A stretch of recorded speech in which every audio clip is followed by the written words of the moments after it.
So today we are going to review humanism. You may remember previously we said that ism means philosophy. So humanism is the philosophy of humans.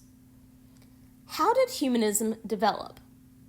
Well, there were these two Italian scholars, and forgive me as I completely butcher their names, but Petrarch and Giovanni Boccaccio.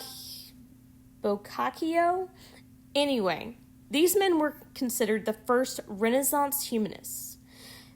Now, these two men were very good friends, and they realized that the works of the ancient Greeks and Romans were very important and could be useful in their pursuit to improve people's lives.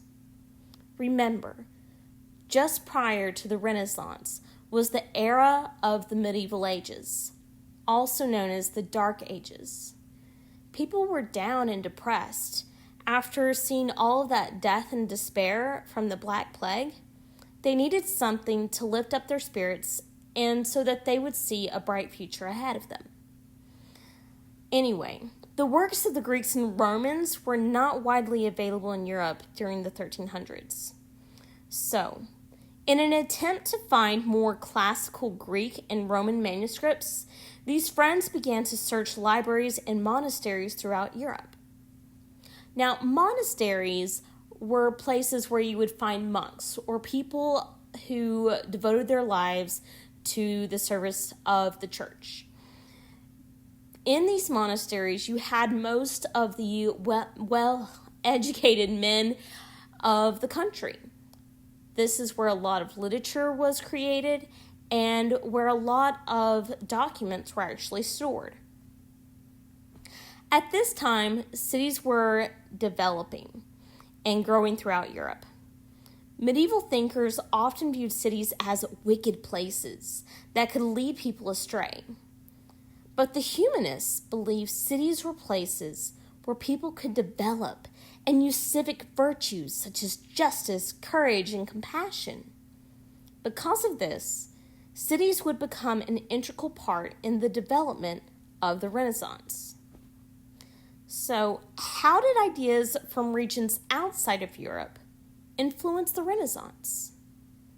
Well, the Italian city-states depended on trade.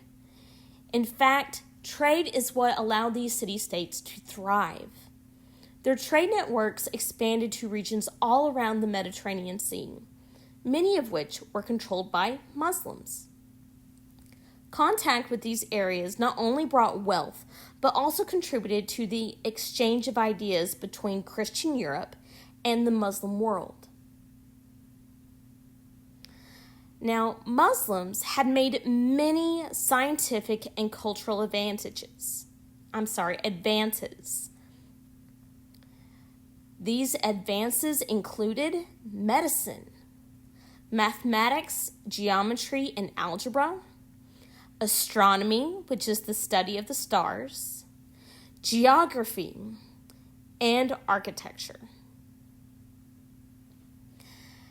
So, the Italians used this knowledge to make advances in the arts and learning, enriching the Renaissance.